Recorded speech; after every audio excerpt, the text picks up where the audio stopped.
İçinizdeki yüceliği selamlıyorum. Bugün bu video ile amacım her şeyin sen olduğunu hatırlatmaktır. Ve başkaları kavramının aslında bir illüzyon olduğunu hatırlatmaktır. Ve her şeyin sen olduğunu idrak etmenin ve hatırlamanın yolunun da hiçbir şey olmak, yani kendine dair tüm tanımları bırakmak olduğunu hatırlatmaktır. Beden algısı o kadar güçlüdür ki insanın her şey olduğunu idrak etmesi zihin için zor gelmektedir. Çünkü zihin gördüğü bu bedenle sınırlı olduğuna koşullanmıştır ve şartlandırılmıştır. Oysa görünen beden sen bu bedenin içinde değilsindir. Sonsuz bilinç olan senin içinde belirendir bu beden. Yani sen bedenin içindeki bir varlık değil, gördüğün bu beden senin bir parçandır. Gördüğün bu beden senin bir hayalindir. O halde senin kişi dediğin şey, yani ben diye tanımladığın kişi sadece senin oynamayı seçtiğin bir rol olacaktır. O halde başkaları olarak adlandırdığın şey de aslında yine senin oynamayı seçtiğin ve senin filminde bu unutma hatırlama oyununda, Tanrı'nın oynadığı bu unutma hatırlama oyununda sana kendini hatırlatacak başkaları görünümünde yine senlerdir. Bu bir paralel gerçeklikte geçmesi gerekmez. Gördüğün bu dünya ve gördüğün bu alemde de karşına çıkan herkes ve her şey senin bir yansımandır ve senin bir uzantındır. Sen kendi özünü unutmuş, bir hatırlama oyunu oynamak için buraya gelmişsindir. Bizim ciddi olarak algıladığımız bu hayat sadece bir oyundan ibarettir. Özünde hatırlanacak da bir şey yoktur. Çünkü ruhunun unuttuğu da bir şey yoktur. Fakat bu görünen de unutmuşuzdur ve hatırlamayı oynarız. Ve son derece güzel bir oyundur bu. Bunun içinde hayatımızda nasıl ki insan kendini görmek için bir aynaya ihtiyaç duyarsa, nasıl ki yüzünü görebilmek için aynaya bakıyorsa, ruhen de kendini hatırlayabilmek, yani özünde kim olduğunu hatırlayabilmek için başkaları görünene ihtiyaç duyar.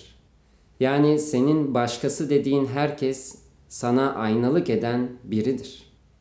Hepsi senin iç dünyanın yansımasıdır. Senin kendini bilmen, kendini görebilmen ve kendini tanıyabilmen için derinliklerinde saklanan duyguları ve düşünceleri sana yansıtan senlerdir. Evet, herkes farklı bir yüze sahiptir. Herkes farklıdır. Oyun böyle güzeldir. Çünkü bu film Tanrı'nın filmidir. Ve Tanrı'nın zekası o kadar sonsuzdur ki her bir varlığı, her bir varoluşu özgün ve kendine özgü güzelliğinde yaratmıştır. Fakat hepsinin, tüm varoluşun içindeki öz aynıdır. O Tanrı'dır ve Tanrı tüm bu varoluşu kendinden yaratmıştır. Burası onun oyunudur. O unutup hatırlamayı seçmiştir. Son derece güzel bir oyun tasarlamıştır. Ve işte sen burada onun bir uzantısısındır. Gördüğün bu oluşum, bu zihin beden oluşumu aslında katı görünmekte, fakat onun bilincinin içindeki bir bilinç parçasısındır. Ve işte tüm bu oyunu oynamayı seçen de sensindir. Duygu ve düşünceler senin zihninden türemek zorunda değildir. Aksine duygu ve düşünceler boşlukta sürekli olarak belirir ve yok olurlar. Ve senin odağını verdiğin düşüncelerden ya da senin sahiplendiğin duygulardan sana özgün, senin varoluşuna ve senin ifadene özgün deneyimler yaratılır. Ve hayatına başkası olarak gözüken insanlar çekilmeye başlar. Hepsi senin hayatında rol verdiğin insanlardır. Sen kendi hayatının baş kahramanısındır ve rolleri bölüştürdüğünde hayatında yardımcı oyuncular, girip çıkan figüranlar olacaktır. Onlar da kendi hayatlarının başrolüdür ve sen de onun hayatında bir yardımcı oyuncusundur. Bu oyun o kadar sistematik, o kadar kompleks ve o kadar güzel tasarlanmıştır ki herkes birbirinin içindeki duyguya ve düşünceye yansımalık yapacak şekilde işlenmiştir. Bu sebeptendir ki sen bir insanı çok iyi tanıdığını iddia edersin ki tanıyorsundur. Fakat tanıdığın şey o insan ya da o varlık değildir. Tanıdığın şey onda senin beliren yansımandır. Sen onda kendini tanıyorsundur ve kendi parçanı ve kendi yansımanı görüyorsundur. Bir başka insan aynı şekilde o insanı çok iyi tanıdığını iddia edebilir ve ikiniz oturup anlatsanız farklı insandan bahsettiğinizi görürsünüz. "Aa, ben böyle bilmiyordum" dersin. Senin bildiğin sana yansımalık eden senin yönündür. Onun bildiği de onun yönüdür. Ve o oturup kendini anlattığında, ortada bahsettiğimiz kişi kendini anlattığında o da bambaşka anlatacaktır. Çünkü onun gördüğü de kendi yönüdür. İşte bu hayat o kadar incelikle birbirine işlenmiştir ki hayatımıza giren ve çıkan insanların hepsi sana kendini hatırlatmak için sana hizmet etmektedir. Tüm yaratım özgün bir şekilde kendine özgü güzelliğinde yaratılmıştır ve her bir varlık birbirinden farklıdır. Fakat hepsinin içindeki öz aynıdır. Fakat ego ayrımlar yaratmayı ve seni her şeyden ayrı bir varlık ve her şeyde senden ayrı bir varlık olarak düşündürmeyi sever. İşte beden sınırlarını çizen şey bu egodur. Çünkü senin sadece bu bedenin içinde var olduğuna seni inandırır. Ve işte bunu yaptığında da sen ve başkaları kavramı ortaya çıkar. Oysa ki başkaları olarak tanımladığın her şeyde yine sen varsındır. Ve hepsi senin kendini hatırlamana hizmet etmektedir. İnsan hatırlama oyununda iki şekilde hatırlayabilir. Ya olduğunu hatırlar ve olduğunu oynar, olduğunu görür, olduğunu deneyimler ki senin özün saf neşe, saf mutluluk ve koşulsuz sevgi, koşulsuz aşktır. Ya da bunların tersinde bu dualite aleminde olmadığını oynar, olmadığını görür.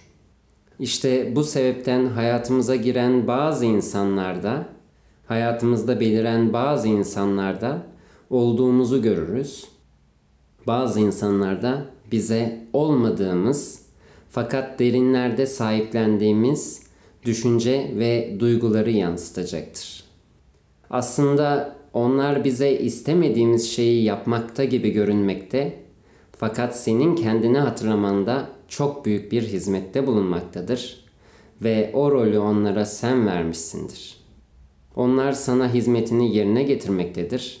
Çünkü sana içte sakladığın o duygu ve düşüncelere aynalık etmekte ve onlara yansıtmaktadır. Dışarısı olarak algıladığın bu realite senin hayalindir ve burada beliren tüm insanlar sana senin iç dünyanı yansıtmaktadır. Ve senin iç dünyanda olup biteni sana yansıtarak sana seni hatırlatacak ve senin kendi saflığında bütünleşmeni, yani özünde var olmanı, özünle var olmanı sağlayacak sana hizmet eden insanlardır. Bu iyi ya da kötü gibi ayrımlar tamamen zihin perspektifinde vardır. Senin kötü olarak algıladığın şey senin için son derece iyi olabilir. Çünkü yine sana seni hatırlatmıştır. İyi olarak algıladığın şey yine sana seni hatırlatmıştır. Bu oyunda önüne çıkan herkes ve her şey bir amaca hizmet eder. O da senin oyununda senin kendini hatırlamandır. Ve yeryüzünde bundan daha kutsal ve daha mucizevi hiçbir şey yoktur. O halde tüm bu insanlar teşekkürü hak etmektedir. Sana kötü davrandığını düşündüğün insan da teşekkürü hak etmektedir. Tabii ki zihin penceresinde ve sen o deneyimin içine gömülmüşken ve kendini bu beden ve zihinle sınırlı hissederken bu kolay olmayabilir. Bu anlattıklarımdan herkesi sevelim, onlara teşekkür edelim. Bana çok büyük bir kötülük yaptığın için teşekkür ederim gibi bir anlam da çıkmamalıdır. Bu içeride çaba doğurur ve çaba sevginin önünde bir perde olacaktır. Çaba varsa sevgi olmaz, sevgi varsa çaba olmaz. Çünkü sevgi çabayı eritir, çaba ise sevginin önündeki bir perde olacaktır. Sevme çabası zaten senin özün sonsuz sevgiyken onu örten bir şey olacaktır. O halde yapacağımız tek şey çabasız, saf gözlemde olmak ve burada benim görmem nedir diyerek izlemektir. O halde izler ve tanımlar koymayı bırakırsan, işte o halde sana o insanın hizmetini, yani sana senin hizmetini, o insanın hayatında neden bulunduğunu ya da neden bu şekilde davrandığını görebilirsin. Bu dünyanın iyi insanlara ihtiyacı yoktur. Bu dünyanın artık kutsal insanlara ihtiyacı vardır. Çünkü sen iyi insan dediğinde bir tarafta kötü insan da belirecektir. Çünkü taraf tutuyorsundur. İyi ve kötü tamamen yine bir ayrımın ürünüdür. Bu hayattaki her şey bir roldür. Nasıl ki filmde, film setinde iyi adamla kötü adam aynı masada oturup kahkaha atarak yemek yerse, bu gerçek görünen hayat, bu illüzyon bittiğinde de iyi ve kötü dediğinle de yan yana kahkaha atarak bu filmi izlemektesindir. Ve belki de kötü dediğin bu hayatı sana, seni hatırlatan en büyük yardımcın olmuştur. İşte bu şükür sebebidir. Ama bunu görmek ancak saf bir gözlemle olur. Tüm tanımları bırakarak olur. Çünkü egonun koyduğu her bir tanım aslında kendinedir ve kendini var eder. Ve ego bir illüzyondur. Gerçek öz olan senin etrafına ördüğü bir illüzyondur bu. Sen dış dünyayı tanımladığın her seferinde aslında kendini tanımlamakta ve koyduğun her tanımla da kendini sınırlamaktasındır. O böyle biri dediğinde ego bunu dışarıya yansıtmakta ve dışarıya yöneltmektedir. Halbuki içten içe kendine yöneltmektedir. Dışarıya koyduğun her bir tanım aslında kendini tanımlama şeklindir. Kendinle ilgili bir düşünce üretmektir ve onu bu beden bilincinde, yani bu alanda var etmiş ve onun devamlılığını sürdürmüş olursun. Dış dünyanda her neye tepki gösterir isen, neye kızarsan, neye öfkelenirsen bu bir gerçek demiş olursun ve ona tepki verdiğin sürece kendinde var etmeye başlarsın. Yapılacak şey basittir. Saf gözlemde kalmak ve bu duygu, bu düşünceyi yansıtan, karşımdaki insan tarafından bana yansıtılan bu bende nasıl ifade buluyor diye sormaktır. Ve sadece tüm tanımlardan özgür gözlemlemektir. Eğer her şey bensem ve bunu ben yapıyorsam diye kendini suçlamak, işte o da egonun oyunudur. Ego katman katman çalışmayı sever. Sen bir yönde kendini keşfedeceğin bir şey bulduğunda o form değiştirip, kılık değiştirip tekrar gelecektir. O sebepten sürekli farkında olmak, tetikte olmak ve tüm tanımlardan özgür gözlemlemektir hakikati serecek olan ve hakikati gösterecek olan. Eğer hayatında olan biteni saf bir şekilde gözlemleyebilir isen, işte o zaman her şey anlamlı olacak ve tüm sebepler ortaya çıkacaktır. İşte o zaman çabasız sevgi ortaya çıkacaktır. Bu oyun oynanmaktadır, devam etmektedir. Belki sana kaba davranan, sana kötü davrandığını düşündüğün insana gidip tabii ki sevgi gösterilerinde bulunmayacaksındır. Fakat sebebi görecek ve onu özgürleştireceksindir. Ve kendindeki onu özgürleştirdiğinde o da kendiliğinden ya hayatından çıkacaktır ya da bambaşka bir insan olarak hayatında bulunacaktır. Bunlar bir anda olabilir. Sen kendinde olanı gördüğünde ve kendinde olanı keşfettiğinde her şey bir anda olabilir. Bir anda her şey değişebilir ve bu zihin tarafından inanılmaz olacaktır. Şaşıracaksındır. Bir gün önce gördüğün insan bambaşka bir insan olarak senin karşına çıkabilir. Çünkü hayatta her şey senin yansımandır ve sen kendini keşfettiğinde ve kendinde olan o duygu ve düşünceyi saf bir gözlemle ve sevgiyle arındırdığında ve senden özgürleştirdiğinde artık dış dünyada da sana onu yansıtacak hiçbir şey kalmamıştır. O halde o insan da onu yansıtmayacak, sana yine sende olanı yansıtacaktır. Bu sebeptendir ki bazı insanlar hayatımıza çekilir, görevini yapar ve gider. Çok yakın arkadaşlarımız olabilir, hala sevmektesindir ama hayatında artık sana yansıma yapacağı bir şey kalmamıştır ve uzaklaşıp gider. Bazı insanlar vardır, nefret ettiğini düşünürsün ama hayatında hala durmakta ve hayatından çıkmamaktadır. Hatta sen hayatından çıkarmak istediğini düşünürsün ama o hala hayatında bulunmaktadır. Çünkü hala sana göstereceği bir şey vardır ve aslında sen onu görmek istemekte ve ondan o hizmeti almak istemektesindir. Ve onu hayatında tutan yine sensindir. Bunlar zihin boyutunda gelişmez. Bunlar ruhani boyutta gelişir. Çünkü ruhunun filmi bu hayatta engindir ve birçok bağlantı ve birçok incelik içerir. Bu hayat birbirine örülmüş örümcek ağları gibidir ve örümcek ağının o bağlantı noktalarındaki tüm insanların birbiriyle tüm iletişimi ve tüm etkileşimi varoluştaki, evrendeki en küçük canlıdan en büyüğe kadar birbiriyle ilişki içindedir.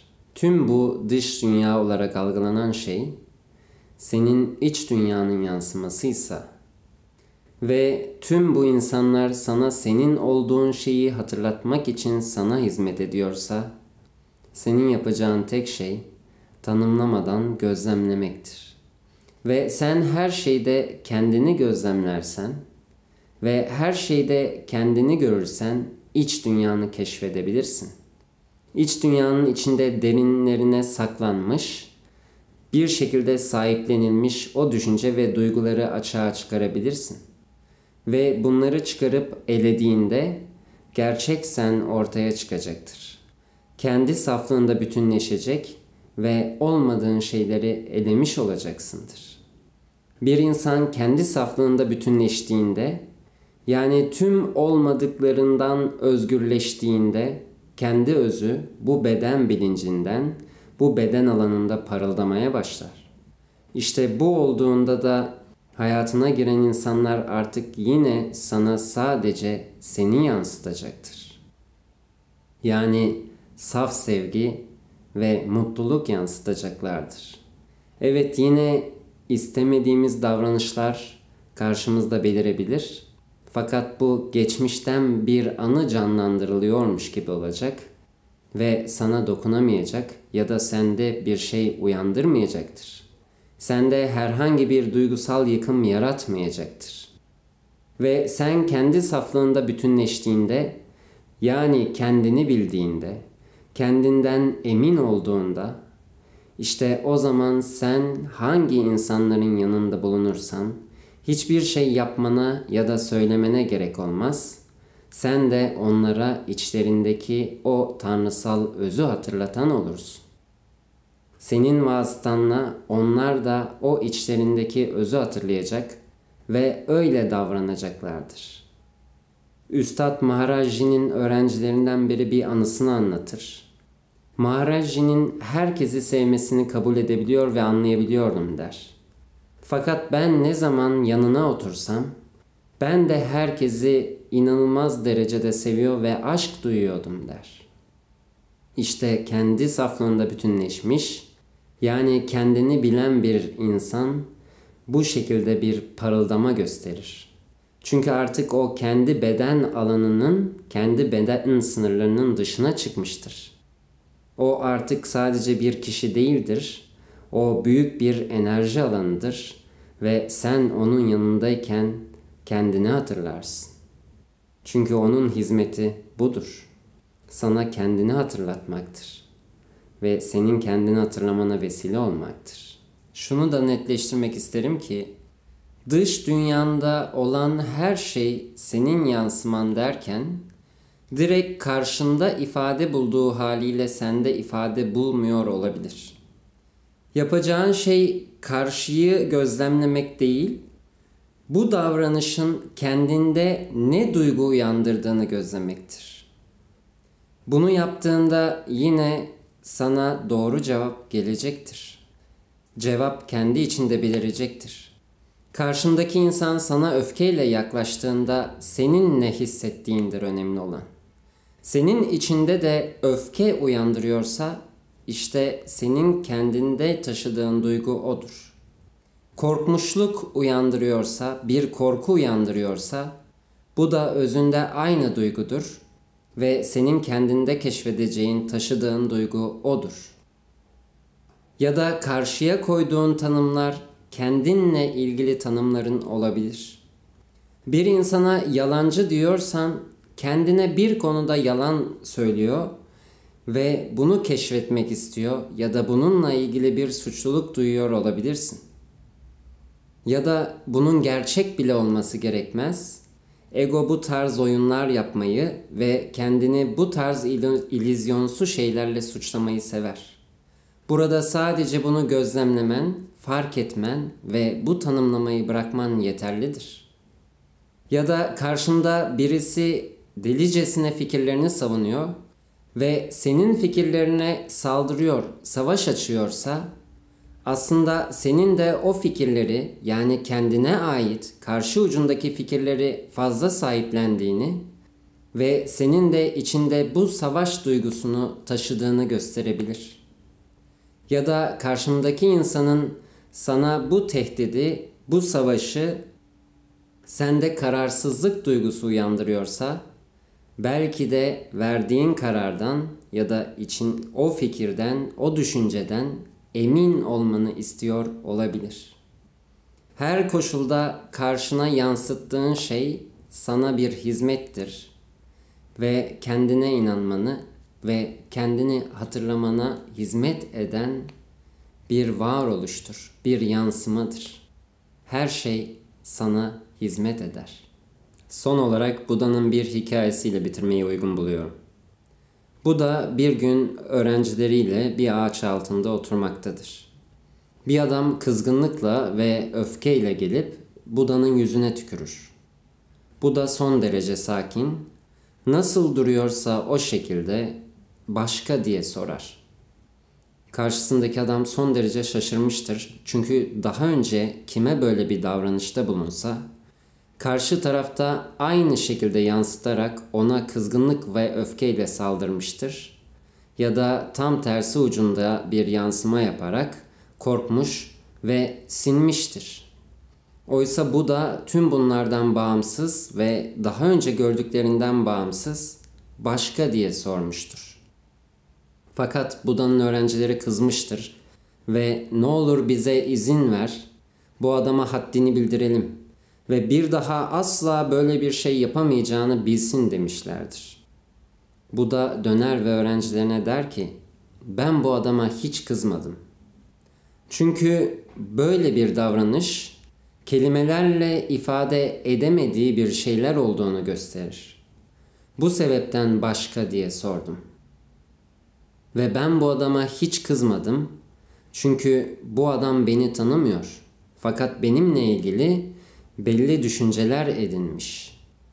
Ve onun tükürdüğü bana değildir. Beni tanımıyorken bana nasıl tükürebilir ki? Bu adam kendi fikirlerine, kendi düşüncelerine tükürmüştür. Onun kızgınlığı kendi düşüncelerinedir. Adam son derece şaşırmıştır ve çekip gider. Akşam uyuyamaz, titreme nöbetleri geçirir. Daha önce hiçbir Buda görmemiş ve daha önce hiç böyle karşılanmamıştır. Son derece pişmanlık duyar, ertesi gün koşar ve Buda'nın ayaklarına kapanır. Ağlar. Ve Buda yine başka der.